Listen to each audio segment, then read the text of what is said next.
Hello, good morning, everybody. This is the third COPKIT webinar that will be presented by our partner, that is Gendarmerie Nationale, by Marianne Gemini. Please, Marianne, can you start?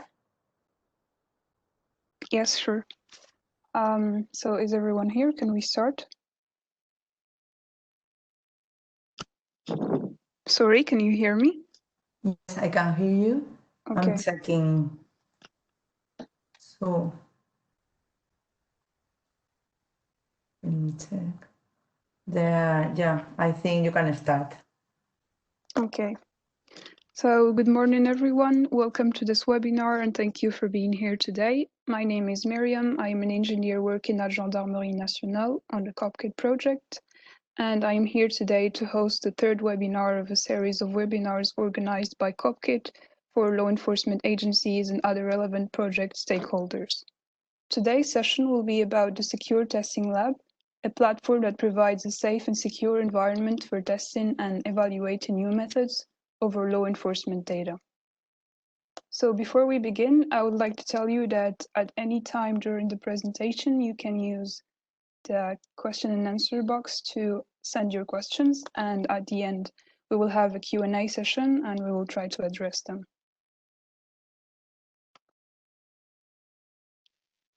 So this is the agenda for today. First, we will start with a quick overview of COPKIT project and its objectives. Then we will move to the project methodology for components evaluation. Afterward, we will introduce the Secure Test Lab. And finally, we will have a short demo to walk you through the platform features. Criminals develop every day new ways to carry out their activity, which makes it very challenging for LEAs to stay ahead of new technological developments. For this purpose, COPKIT proposes an intelligence-led early warning, early action methodology with a set of innovative tools to support law enforcement in their fight against organized crime and terrorism. COPKIT is an H2020 funded project that brings together 18 European organizations from 13 countries, including law enforcement agencies as the end users of the project, but also industry and academia to develop an ecosystem supporting early warning, early action methodology, with Europol leading the end user and stakeholder advisory board. Past experiences in other projects have shown that strategic and investigative analysis are dependent, and that exchange of knowledge between them is crucial to improve their investigation activities. But these projects have also identified a gap in methodology and tooling to enable the synergy between these levels of analysis. So the COPKIT project is attempting to close the cycle between these two aspects of analysis by providing means for both analysts to produce and share knowledge. So the tools aim at helping analysts to fight crime by discovering patterns and constructing models with the goal to produce context knowledge. And then this context knowledge helps the investigative analyst in understanding the patterns and elements in his specific case. Similarly, the tools aim at helping the investigative analyst in discovering and fighting criminal patterns in the case they are studying, and then these findings can be used to enrich the event knowledge and be used later by strategic analysts to find new patterns. To accomplish its mission, the project focuses on different objectives. One of the main focus points is the development of a toolkit supporting the application and the methodology for knowledge production and exploitation that can be tested by law enforcement agencies in their premises. This includes a set of technical components going from information extraction, knowledge discovery, situation assessment, forecasting and prediction. And to facilitate the uptake of these new technologies by law enforcement agencies, the project is developing innovative ways to ensure their evaluation and application in different environments. So as we have seen, the project builds different technical tools, and it's important for the development of these components to have interim evaluations and demonstrations for first the technical provider to get a feedback and an assessment about their techniques and refine them accordingly, but also for LEAs to experiment with the tools and consequently gain a better understanding of their utility and their performance on their datasets.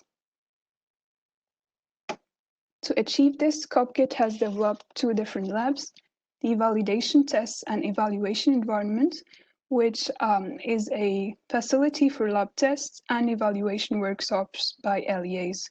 Its goal is to perform demos and private tests of technological solutions with sanitized data. The second environment, which is the topic of today, is the Secure Test Lab. It's a test infrastructure for performance evaluation at LEA premises, and its goal is to securely evaluate the statistical performance of some components, but this time on real sensitive data.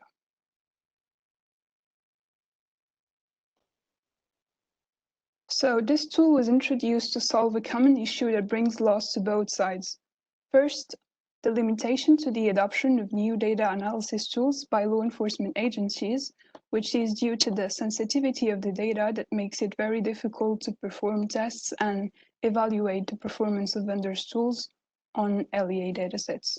So they have to rely on vendor statements and are often disappointed by the poor performance of these tools on their datasets and also the amount of tuning that is necessary. And on the other side, we have the researchers that have systems which rely heavily on the input data, and therefore they need to have access to quality and representative data to test new theories and assess them. But usually they don't have access to these types of data sets and are not aware of which data is available for LEAs and how they are manipulated, or what is the relevant piece of information in these data sets. So they end up with techniques that are not ready for deployment by LEAs and often require an extra effort at the LEA side to adapt the methods to their needs. So this creates a vicious cycle where both ends need data sharing, but cannot for deontologic and legal reasons. COPKIT is making a strong contribution in this direction by designing and implementing a secure test lab, enabling experimenting with innovative algorithms on real data without the risk of information leakage and privacy breach. This will help solve the previous issues by enabling benchmarking of vendors' tools at LEA premises in a way that respects security and privacy constraints. And it will also allow researchers to collect performance indicators of developed tools when applied to real data, which will eventually make it possible for them to demonstrate that the theories they are building has practical potential for LEAs. So how does this work? The technical component provider sends the required files to the LEA to run over the platform. Then the law enforcement agent copies this data in a USB key and then transfers it to the machine where the secure test lab is installed. After that, the agent can, through the graphical interface, upload these files, run the experiment, and finally, when it's done, he collects the experiment results, checks them to avoid any kind of data leaking, and then sends them back to the company that requested the experiment. Data leaking is a main concern for the platform. For this reason, all the experimentations that use real sensitive data will only take place at LEA premises to avoid data leaking. In addition to that, the platform was designed to run in an air-gapped machine, which means that it will not have any connection to intranet or any internal network. In addition to that, all the experiments will run in isolated machines using the compartmentalization ensured with Docker containers, and this will help guarantee interdependence and neutrality among experiments that are running in the platform. And also each experiment will run over its own private virtual network with randomly chosen network addresses. All the data traffic inside the platform between the different components is encrypted, and all the access to the data is made through the provided API and also monitored. So for example, all the delete or update actions that the Docker container can or would like to perform on the data server will be filtered and logged, and warnings will be raised for LEAs to check. And also all access to information will be traced and logged, and any suspicious behavior will raise a warning. So now let's see how it works. This is a view of the architecture of the system. First, we have the user interface where the LEA can upload files, run experiments, and also monitor them during their execution. It communicates with the testbed, which is a REST interface running on the real machine, and which goal is to receive requests and handle them. Then we have the DMZ, which is a Docker container running a REST interface server, and its objective is to fully isolate the experimentation containers from the data server and the real machine where the testbed is running. We also have a data server, which is a Docker container running an Elasticsearch instance, and this is where the law enforcement agency will store its specific data sets for the experiments to run. Then we have the different experiments Docker containers that we have received and that are running at the moment in the platform. And as we can see, they can only have access to the DMZ and communicate with it, and not with other components. So all the requests that are sent go through the DMZ to have control over the experiments, and also experiments are fully isolated from each other as they run on different private networks. All the technologies that we used for the platform are open source. We used Elasticsearch, which is a powerful search and analytics engine, along with Kibana, the data visualizer, to run the data server. We used Docker as a containerization tool, which has many benefits compared to other virtualization techniques, one being lightweight while providing similar capabilities of isolation. We used Flask, which is a Python framework for defining the REST interfaces. We used Django, which is a Python-based web framework for the user interface. And overall, we used Python as a programming language to build the platform.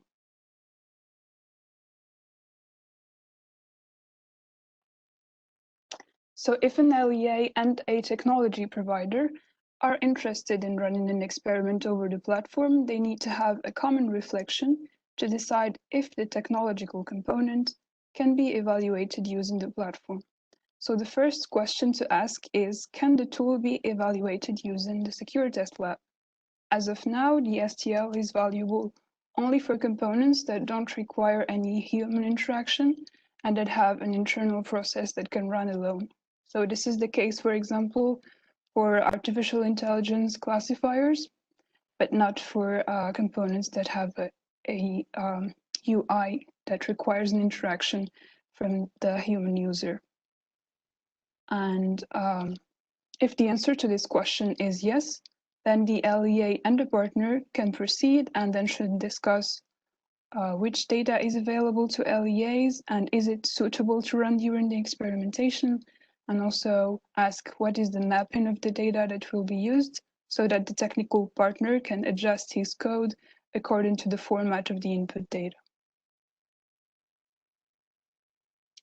So when the collaboration has been agreed on, the partner will need to prepare his component for the platform. And for that, he will need to provide, along with his code, an implementation of a REST service, listening to a provided port that will be responsible for the interaction with the platform. It will be, for example, responsible of sending requests to get data access or register results. And after that, all the code that is needed has to be packaged using Docker. The partner also needs to take into consideration the format of the data that will be accessed during the experimentation. So for that, he will need to use the mapping that was provided by the law enforcement agency and formulate accordingly queries to request data from the data server. So we are considering the possibility to ship and send the STL platform to technical partners if they think it can help them make their code more stable in order to avoid any extra debugging effort at the LEA side. So after preparing the technical material, the technical component provider needs to send a configuration file and a Docker image containing all the code, the libraries, and dependencies that are needed to load the experiment. So the objective of the configuration file is to prepare the configuration of some parameters of the experimentation. Here, for example, we can see some details about the company, the purpose of the experimentation, and also some contact details. We also have some configuration parameters about the experiment. Here we can see the number of CPUs that are required, the memory required, and also the maximum experimentation time. There's also an important element that has to be on the configuration file, which is a list of all the labels that the user wants to get. So every performance indicator value that the client wants to save needs to be linked to a specific label in this list. Otherwise, it will not be saved by the platform. This will enable the researcher, when he gets the results back, to associate every value collected with a correct indicator, and it can also help the law enforcement agent to control what is being transferred. At any time during the presentation, the law enforcement agent that is responsible for running the experiment can inspect the activity in the virtual machine through the main experimentation tracking interface. It displays the observable behavior of the experiment in terms of CPU usage, data usage, memory usage, and it also shows security incident logs and data access logs to check any suspicious behavior from the experimentation machine. At the end of the experiment, a set of log files that are safe to send back to the partner are stored. It contains a file with the registered information and requested results. So here we can see that all the values that are stored are numerical values, which is the only type that is allowed by the platform. And every value is associated to a label that was configured and written in the configuration file. There is also a log file that is sent where all the non-functional related parameters collected during experimentations are saved. After verifying the content of these files, the law enforcement agent can decide to send or not the results of these experiments to the client. So now we will have a short demo to walk you through the platform and show you the different functionalities that are available.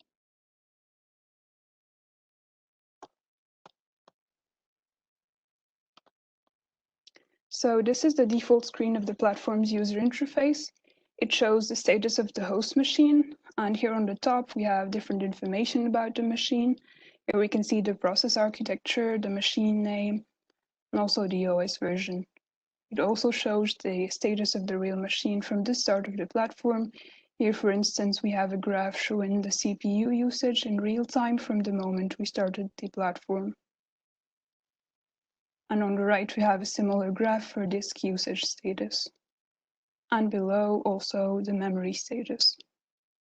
In this table, we can see the different processes that are running on the machine with different information and details about them. And below, we display platform error logs and warnings that may be raised during the different experiments. Similarly, in the data server menu, the platform displays the usage of resources from the data server. This information can also be seen via Kibana, the Elasticsearch visualizer. It provides a bit more details about the status of the data server, showing different graphs that might be interesting to check. To upload a new experiment, you need to go to the New Experimentation menu. First, we need to write down the name of the technology provider and also the name of the law enforcement agent responsible for adding the experimentation. Now we can upload the files that were sent by the technology provider, which are the Docker image and also the configuration file. And after that, we press upload to copy these files to a specific space in disk. So once this operation is done, we receive a message showing that this process ended correctly.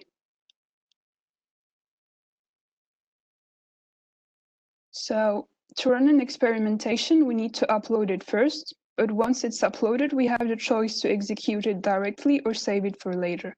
It's up to the LEA to decide.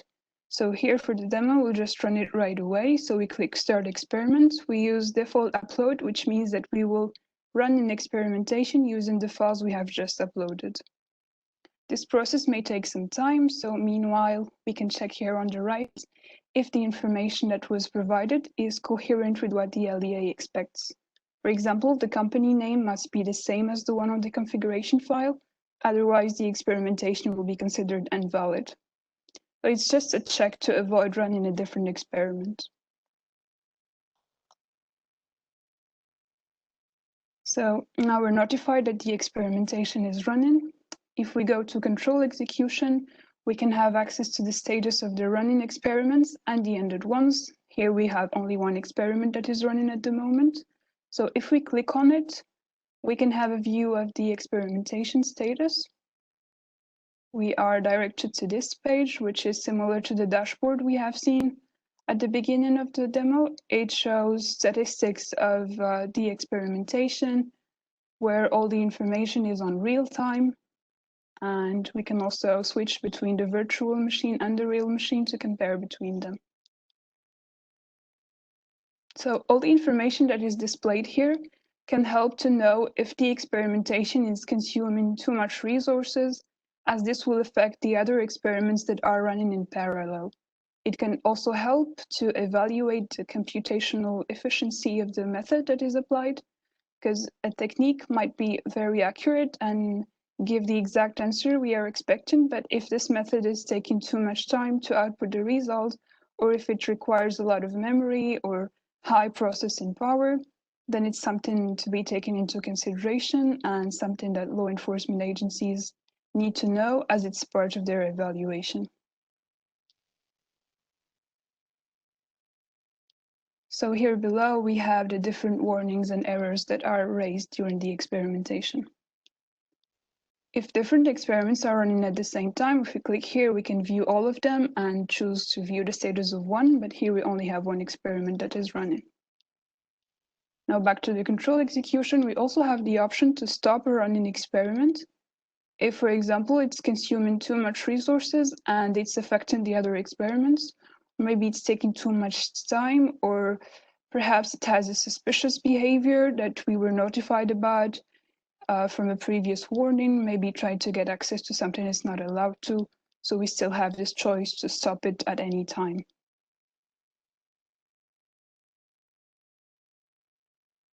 Now in the logs list, here we can access the results of all the ended experimentations. We can filter them by name and date, and we get all the experiments that are registered. We can see different information about every experiment. Here we have the date of execution, when it ended, and also the location where the log files are stored. And if we click on it, we can see this screen that displays information about the ended execution, shows graphs of different non-functional parameters. And here below, we have all the registered values. So we have the exact date and time, the label, and the value that is associated to this label. Next to it, we have the access warning logs where we see the warnings. Here, for example, the machine was trying to register an experimentation label that was not provided in the configuration file, so a warning was raised. Down here, we have all the queries that were sent to the data server with different details about them, the date and time, the label, the status of the response, and also the query with the exact ID of the document that was requested.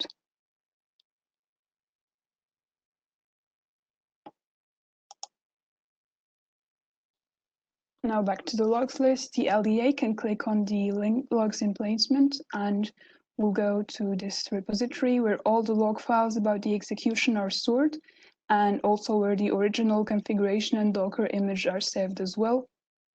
So here we can check them. This is the exact configuration file we received, and it was kept if we need it for later. And also different events and resource logs are saved here, and below we have the to-send container that has all the files that we will send to the client.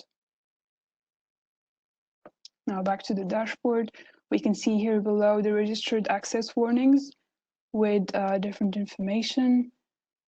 And here below, we can see that at this exact time, this warning was raised, and it was from the company C1. We also have the details about the experimentation, and we see the warning message that we have seen before when the machine was trying to register an experimentation label that was not specified in the configuration file.